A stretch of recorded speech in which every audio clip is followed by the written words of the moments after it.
હવે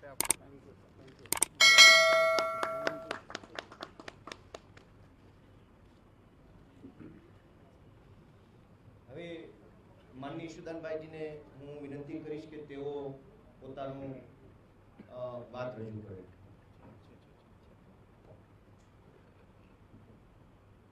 જય માતાજી, જય શ્રી કૃષ્ણ.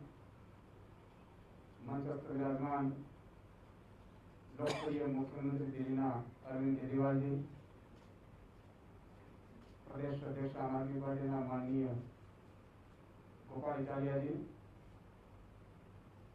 પ્રભારી શ્રી ગુલાબસિંહ યાદવજી, સંગઠન મંત્રી મનોજ સોરઠિયાજી, સૌ આમ આદમી પાર્ટીના કાર્યકરો અને પત્રકાર મિત્રો, મેં છેલ્લા 15-16 વર્ષથી મારી પત્રકારની કારકિર્દીમાં મેં ક્યારેય લોકોના અવાજ ઉઠાવવાનો પ્રયાસ કર્યો, ક્યારે એવું વિચાર્યું નહોતું કે હું પણ એક દિવસ આ સ્ટેજ ઉપર હોઈશ, અથવા તો આવી મારી કોઈ મહેચ્છા નહોતી. વર્ષોથી એક પત્રકાર તરીકે દિલથી લોકોની સેવા કઈ રીતે થઈ શકે, લોકોને કઈ રીતે વધુ આપણે લાભ અપાવી શકીએ, એ આપણી ઇલેક્ટ્રોનિક મીડિયાની તાકાતથી જેટલો પણ પ્રયાસ કર્યો એટલું મેં કરવાનો પ્રયાસ કર્યો. એક સમય એવો આવ્યો કે દરેક નિર્ણયમાં મેં અત્યાર સુધી વાલીઓના મુદ્દા હોય, મહિલાઓના મુદ્દા હોય, કોન્ટ્રાક્ટ કર્મચારીઓના મુદ્દા હોય, વેપારીઓના મુદ્દા હોય, ખેડૂતોના મુદ્દા હોય, બેરોજગારોના મુદ્દા હોય, ખૂબ ઉપાડ્યા. કોશિશ કરી કે આપણે આમાંથી કંઈક લાભ થાય, પરંતુ કેટલીક સ્થિતિ એવી આવતી કે લોકોની અપેક્ષાઓ વધતી ગઈ. ઈશુદાનભાઈનો મુદ્દો પહોંચાડી દેજો, ઈશુદાનભાઈ આટલું કરાવી શકશે, અને આપણે બધા જાણીએ છીએ પત્રકારની એક લક્ષ્મણ રેખા હોય કે આપણે બતાવી શકીએ, પરંતુ એને ઇમ્પ્લિમેન્ટ કરવાનું કામ તો બસ મેં કર્યું સરકારનું કરશે. માફ કરજો, માસ્ક મારે ઉતારવું પછી આવાજ સારો નથી આવતો એટલા માટે. એટલે કારણ કે જયારે માસ્કની આપણે સલાહ આપતા હોઈએ પછી આપણે કરીએ તો એ પણ સારું નહીં. વ્યક્તિ હંમેશા જેવો હોય તેવો જ રહેવો જોઈએ. રાજનીતિ હોય, પત્રકાર હોય કે કોઈ અન્ય વ્યવસાયમાં હોય, આપણું ઉદ્દેશ્ય, આપણું લક્ષ્ય સમાજ સેવા હોવું જોઈએ. અને મિત્રો, જયારે ગુજરાતની જનતાએ અઢળક મને પ્રેમ કર્યો, જનતાનું જેટલું ઋણ ચૂકવું એટલું ઓછું છે, અને પછી મેં વિચાર કર્યો કે હવે મારે બમણી મહેનત કરવી પડશે, બમણી મહેનતથી જોડાવવું પડશે. તો અહીંયા તો લક્ષ્મણ રેખાથી આપણે સમજીએ છીએ, પ્રિન્ટ મીડિયામાં આપણે લખીએ કે ઇલેક્ટ્રોનિકમાં બતાવીએ, પણ નિર્ણયો, આપણું બંધારણ એવું કહે છે કે નિર્ણયો લેવાની શક્તિ તો રાજનેતાઓમાં જ છે, રાજકારણમાં જ છે. પ્રજાને સુખાકારી આપવાના નિર્ણયો એ હંમેશા એ રાજનીતિ અથવા તો રાજકારણ અથવા તો એક બંધારણ રીતે પદાધિકારીઓ અધિકારીઓ છે એની જવાબદારી છે. ભ્રષ્ટાચાર મુક્ત ગુજરાત બનાવવાની આપણે મુહિમ છે, ખૂબ સહયોગ મળ્યો, પણ અલ્ટિમેટલી વસ્તુ આવી ત્યાં ઉભી રહેતી હતી કે થતું હતું એટલું થતું હતું, પણ પછી આવાજ નહોતું. અને એટલા માટે મેં આ રાજકારણમાં આવવાનું નક્કી કર્યું. મિત્રો, પહેલા પણ મારો ઉદ્દેશ્ય સમાજ સેવા હતું, આજે પણ છે અને ભવિષ્યમાં પણ છે. હું વારંવાર કહું છું, કઈથી લઈ કઈ નથી જવાનું. કબીર સંત કબીરની એક વાક્ય રચના જે ખરેખર મને ખબર નહીં ઇન્ટેલેક્ચ્યુઅલ લોકો પણ સમજી શકશે, મને આનંદ થશે कि जब तू आयो इस जगत में जब हंसे तू रोए और ऐसी करनी करके चलो कि तू हंसे जगत रोए. जયારે સૃષ્ટિ ઉપર આપણે આવીએ છીએ ત્યારે જન્મ થાય છે બાળકનો, તો પેડા વેચાતો હોય પણ જીવ રડતો હોય છે. એવા કામ કરી જઈએ કે જ્યાં એ દુનિયા રોતીઓના આપણે નીકળતા હોઈએ. એટલે વાત આવી આટલી જ હતી કે મારે કંઈક કરવું પડશે. તો કરવું કઈ રીતે પડશે? જયારે હું પોલિટિકલ નેતાઓને વાત કરતો કે આ કરવું છે, આ કરવું છે, ત્યારે તમે તો ખાલી ટીવીની મેં તો બરોબર છે, પરંતુ પ્રજા બધી સુખી છે, અમે ચૂંટણીમાં જીતી જઈએ છીએ. હા, એટલે મને બહુ પીડા થતી હતી કે હવે પ્રજાનું શું થશે, સામે પડશે. મિત્રો, જયારે હું ઈમાનદારીની વાત કરતો, ઈમાનદારી રાજનીતિની વાત કરતો અને ઈમાનદારી પૂર્વક રાજનીતિ હોવી જોઈએ એની વાત કરતા હોઈએ, ત્યારે સ્વાભાવિક છે કે મારે એ રાજનીતિનો અભિન્ન અંગ બનવું પડે. ગંદકી સાફ કરવા માટે, સિસ્ટમમાં ગંદકી સાફ કરવા માટે આપણે ઉતરવું પડે. તમે વિચાર કરજો. એટલા માટે મેં આમ આદમી કેમ વિચાર કર્યો છે? સાહેબ, આઈઆઈટીમાં એડમિશન લેવું ને એ વિદ્યાર્થીઓનું સપનું હોય છે. એડમિશન મળી ગયું, નોકરી મળી ગઈ, પોતપોતાના સ્વાર્થમાં આપણે કામ કરવા માંડીએ, કરીએ છીએ. એનાથી અટકે યુપીએસસી પરીક્ષા પાસ કરવી એટલે એ તો એક મોટું સપનું હોય છે. એ પણ પાસ થયા પછી જોઈન્ટ ઇન્કમ ટેક્સ કમિશનરની જ્યારે પ્રજાની, અને એ પહેલા પણ મેક્સેસ એવોર્ડ જેમને મળ્યો છે. જો ઈમાનદારીની વાત કરતા હોઈએ તો આપણે પાર્ટી પણ એવી જ વિચારવી પડે, એવા જ લોકો સાથે જોડાવવું પડે કે જેનું ઉદ્દેશ્ય, જેનું લક્ષ્ય માત્ર સમાજ સેવા હોય. અરવિંદજી, હું અરવિંદજીની વાત કરી રહ્યો છું કે એમણે બધું છોડી સાહેબ અને જનતાની સેવામાં આવી ગયા. નહીં તો એને શું કરતું હતું? સરકારી નોકરી મળે એટલે બધા પોતાની બ્યુરોક્રેટ્સ હતા, પણ છતાં ઈશ્વર ધાર્યું વધારે કંઈક સારું કરાવવું છે. અને એટલા માટે દિલ્હીમાં જુઓ તમે, પૂર્ણ રાજ્ય નથી, છતાં એમણે જે કોશિશ કરી, એજ્યુકેશન, હેલ્થ, હું ખૂબ જ એનાથી ઇમ્પ્રેસ થઉં છું.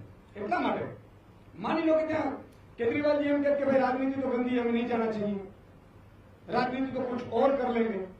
तो આજે દિલ્હીના લોકોને એ ફ્રી એજ્યુકેશન, સારા એજ્યુકેશનની સ્કૂલો ના મળે. આજે દિલ્હીના લોકોને મોહલ્લા ક્લિનિક ના મળે. આજે બીજી સરકાર આવી જાય, ફલાણી જાય તો બીજી આવી જાય. અને એટલા માટે સાહેબ ગુજરાત ઇતિહાસ બદલવા જઈ રહ્યું છે. ગુજરાતમાં આપણે નક્કી કર્યું છે કે લોકો એમ કહેતા હતા કે સુદાનભાઈ વાત સાચી, મતદાનની વાત સાચી, મતદાન કોને કરીએ, વિકલ્પ તો જોઈએ. આજે હું લોકોને આહવાન કરું છું, ગુજરાતના લોકોને, કે એક ઈમાનદાર વિકલ્પ તમારી સામે ઉભો છે અને એ ઈમાનદારીમાં અમે ખરા ઉતરવાનો પ્રયાસ કરીશું સાહેબ. 2-5% કદાચ મને ખબર નથી વાયદાઓ કરીએ પૂરા થાય કે ન થાય, પણ બનતી કોશિશ એવી કરીશું કે રાજનીતિમાં જે ગંદકી છે એને સાફ કરવાની કોશિશ કરીશું. આજે બુટલેગરો, આપણે શું કે તમારે રાજનીતિમાં ન આવવું જોઈએ, તો શું આ બુટલેગરોથી આપણે રાજ ચલાવવાનું છે? શું ભ્રષ્ટાચારીઓથી રાજ ચલાવવાનું છે? સામે પાસે જયારે વાત આવી વિપક્ષની, તો સાહેબ કોંગ્રેસ પણ નબળી પડી, જેના કારણે ઉજળવનમાં એરંડો પ્રધાને કહેવત છે એમ ભાજપ કોઈ પણ નિર્ણય કરે, 100 રૂપિયા પેટ્રોલ ડીઝલ પહોંચે તો અમે જીતી જશું ને, કારણ કે વિકલ્પ જ નહોતો એની સામે. આજે જનતાને વિકલ્પ તો જોઈએ. જનતા નોટામાં મત કરતી હતી સાહેબ, લાખોનો નોટામાં મત પડતા હતા. અને વારંવાર કહેતો હતો અને કહી રહ્યો છું, ત્યારે માની રહ્યો છું, કારણ કે ત્યારે મારી ભૂમિકા અલગ હતી, આજે ભૂમિકા અલગ છે. કારણ કે લક્ષ્મણ રેખા હતી ત્યાં સુધી મારે માત્ર ને માત્ર એ પત્રકાર ધર્મ નિભાવવાનો હતો. આજે હું જાહેરમાં કહું છું, ભાજપ અહીંયા લોકપ્રિય નથી, એનો વિકલ્પ નહોતો સાહેબ. આજે ગુજરાતમાં આજે ઘણા લોકોએ કીધું, મને ખબર છે કે આ યુદ્ધનું મેદાન છે, કોની સાથે લડીએ છીએ એ પણ ખબર છે, પણ શું ડરીને રહેવું?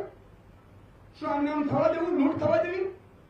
ગુજરાતને આટલો ભ્રષ્ટાચારી ઉતારી, નાનો નાગરિક છે, એ ટેક્સી ચાલક હોય, રિક્ષા ચાલક હોય, બસ ચાલક હોય, ફીઝને લઈને સાહેબ 25% ફી માફી કરવા માટે ગળા છે સુકાઈ ગયા હતા. તો મારી એટલા માટે અમે નિર્ણય લીધો છે. ગુજરાતની જનતાને આહવાન કરું છું કે આ નિર્ણય સંપૂર્ણ તમારા માટે છે.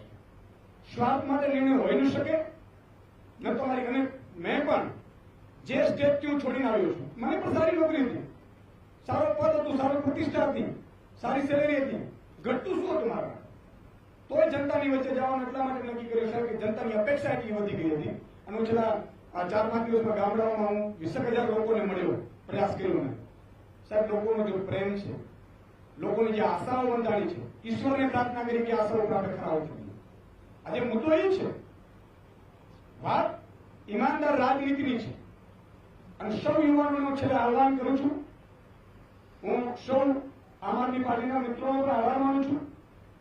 અને દરેક યુવાનને, મહિલાઓને, બહેનોને એ વિનંતી કરવા આવ્યો છું કે આજે તમારો ભાઈ આપણી ભાવિ પેઢી માટે, આપણા ગુજરાત માટે, આપણી ગુજરાતની અસ્મિતા માટે, ભ્રષ્ટાચાર મુક્ત ગુજરાત બનાવવા માટે, ખેડૂતો માટે, વેપારીઓ માટે, મહિલાઓ માટે સાહેબ આ મેદાનમાં ઉતર્યો છું. હવે સાથ આપજો, અને સાથ એટલા માટે આપજો કે આ પરમાર્થ માટેની લડાઈ છે, ધર્મ વિરુદ્ધ અધર્મની લડાઈ છે. સામે ગમે તેટલા હોય, મહાભારતનું યુદ્ધ થયું તો દુર્યોધનની સાથે ભીષ્મ પિતાથી માંડીને કર્ણથી માંડીને બધા હતા, પણ જીત હંમેશા ધર્મની. આજે કૃષ્ણ છે, ગુજરાતની જનતા છે, ભલે મારે અર્જુન બનવું પડે મને વાંધો નથી, પણ અપીલ કરું છું કે એક સાથે સહયોગ આપજો, સાથ આપજો અને તમારી આશાઓ ઉપર ખરા ઉતરવાની પૂરેપૂરી કોશિશ કરીશું. અસ્તુ, થેન્ક યુ. आभार माननीय ईशुदान जी. अब मैं माननीय मुख्यमंत्री महोदय जी से निवेदन करूंगा कि वो अपनी बात रखेंगे.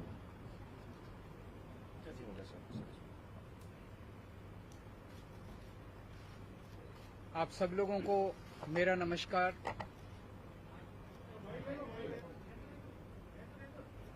आप सब हेलो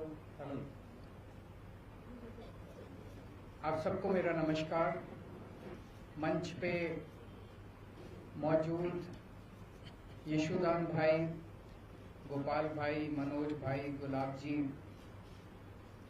और मीडिया के सभी साथीगण, सबसे पहले मैं आपको एक छोटा सा किस्सा सुनाना चाहता हूं. आज सुबह सुबह मैं दिल्ली से अहमदाबाद आया. अहमदाबाद एयरपोर्ट से जब बाहर निकल रहा था तो एक कर्मचारी ने मुझे रोका. कहता है सर सेल्फी खिंचवानी है आपके साथ. सो उन्होंने सेल्फी खिंचवाई. फिर मुझसे पूछा कैसे आना हुआ. मैंने कहा यशुदान जी आम आदमी पार्टी ज्वाइन कर रहे हैं. कहता है अच्छा. वो कहता है यशुदान तो गुजरात का केजरीवाल है. तो यशुदान जी, गुजरात की जनता आपको बहुत प्यार करती है, आपको हीरो के रूप में देखती है. गुजरात के लोगों ने आजादी के लड़ाई में बहुत अहम भूमिका निभाई. देश के सबसे बड़े नेता गुजरात की धरती ने दिए, और केवल नेता नहीं दिए, आम लोगों ने भी आजादी की लड़ाई में बड़ी बड़ी शहादतें और कुर्बानियां दी. देश आजाद हुआ,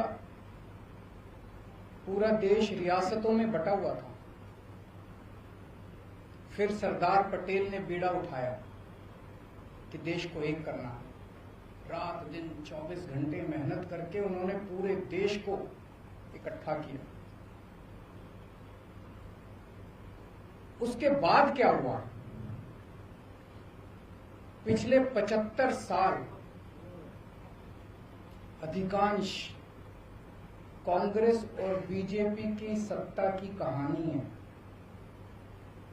और आज गुजरात की जो हालत है वो बीजेपी और कांग्रेस की सरकारों की कारस्तानी है.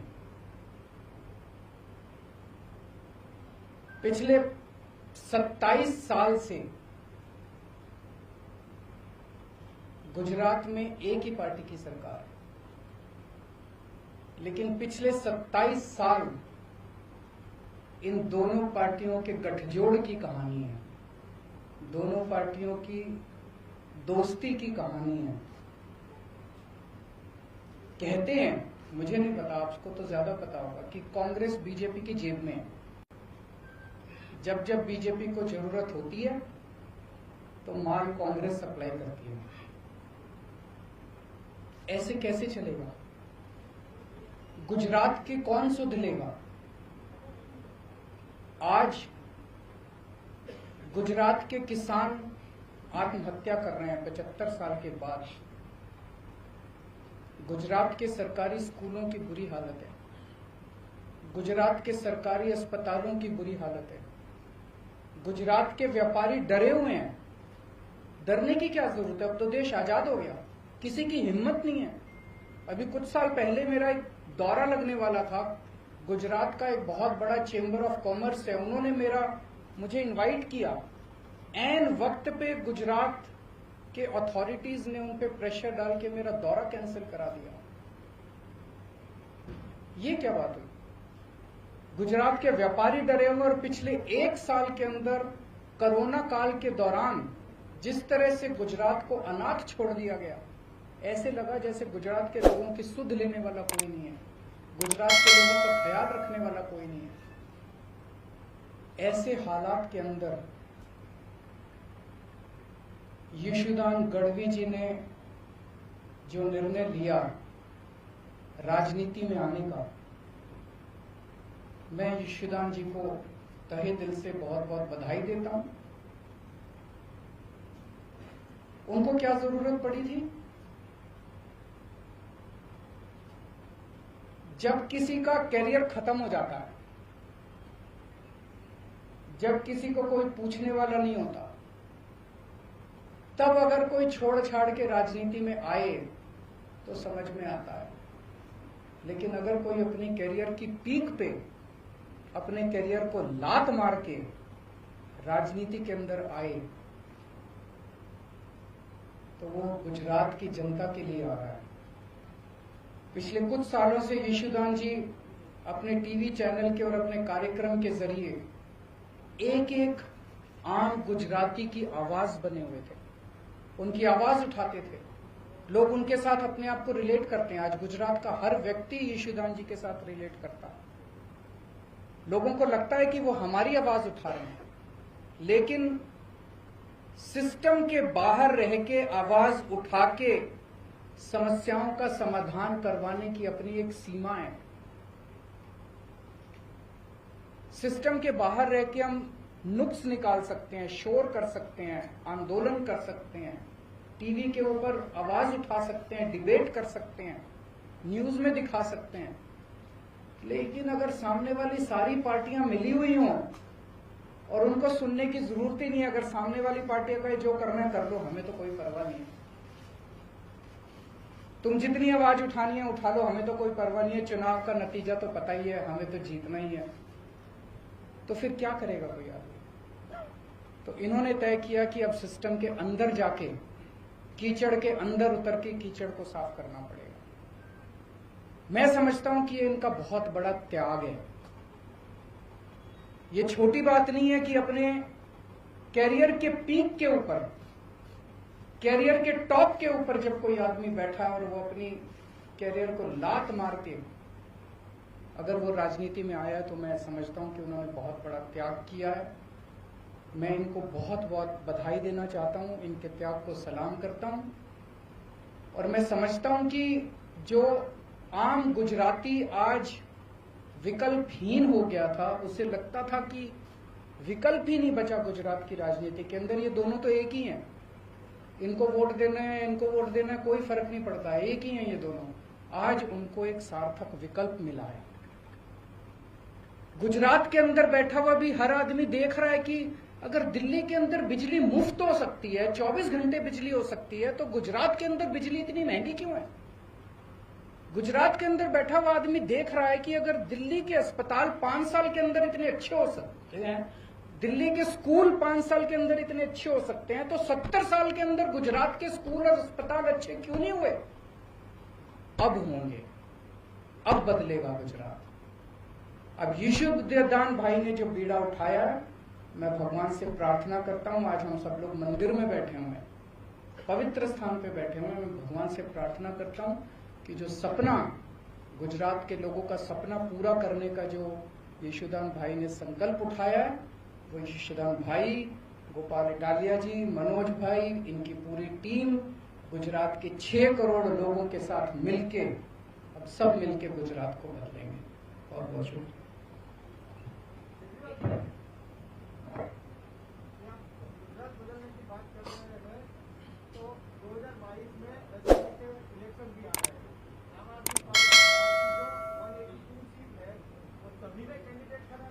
सभी में कैंडिडेट खड़ा करेंगे।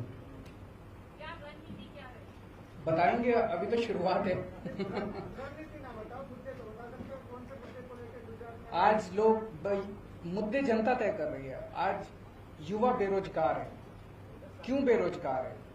आज गुजरात के युवाओं को रोजगार क्यों नहीं मिल रहा? रोजगार तो बात की बात है, युवाओं को कॉलेज में एडमिशन नहीं मिल रहा। कॉलेज तो बात की बात है, युवाओं को स्कूल के अंदर अच्छी शिक्षा नहीं मिल रही। आज किसान आत्महत्या 70 साल के बाद क्यों कर रहा है? आज आपने कोरोना काल के अंदर देखा कि सरकारी अस्पतालों का और डिस्पेंसरियों का क्या हाल था। आज गुजरात के स्कूल खराब क्यों हैं? गुजरात के व्यापारी नाराज क्यों हैं? कोई भी तबका आप उठा लीजिए, मोटे मोटे तौर पे गुजरात की राजनीति खराब है, क्योंकि ये दोनों पार्टियां मिली हुई हैं, दोनों ने तय कर लिया मिलके चुनाव लड़ेंगे, और जब दोनों मिलके चुनाव लड़ते हैं तो उनको जनता की सुनने की जरूरत ही नहीं है। वो कहते हैं जनता जाए भाड़ में, हमारी तो चुनाव का नतीजा तो तय है। गुजरात जो अड़िखम गुजरात बोलते हैं, तो क्या दिल्ली मॉडल गुजरात होगा? नहीं, हर एक राज्य का अपना मॉडल होगा। दिल्ली का मॉडल दिल्ली मॉडल, गुजरात का मॉडल गुजरात मॉडल। किसी भी स्टेट की अपनी समस्याएं हैं, अपने समाधान हैं, अपना मॉडल है। गुजरात के 6 करोड़ लोग अपने विकास का मॉडल खुद तय करेंगे।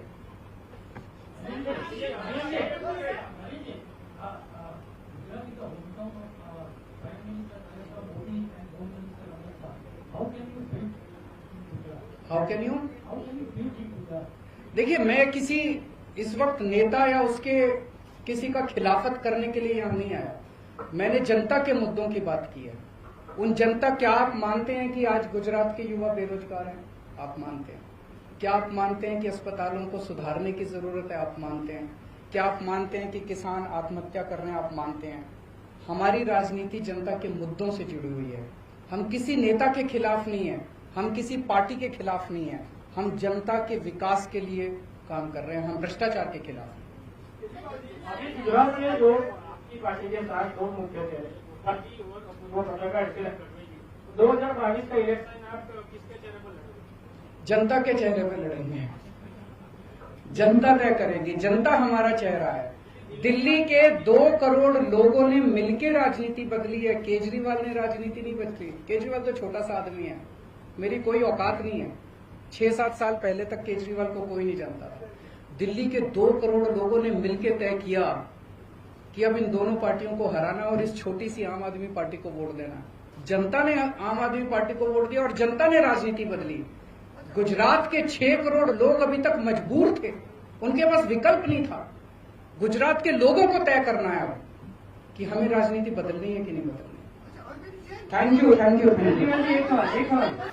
जो आपे बोली लाइव यूट्यूब चैनल सब्सक्राइब न करी હોય તો સબસ્ક્રાઇબ કરી બેલ આઇકન દબાઈ ઓલ ઓપ્શન દબાવશો।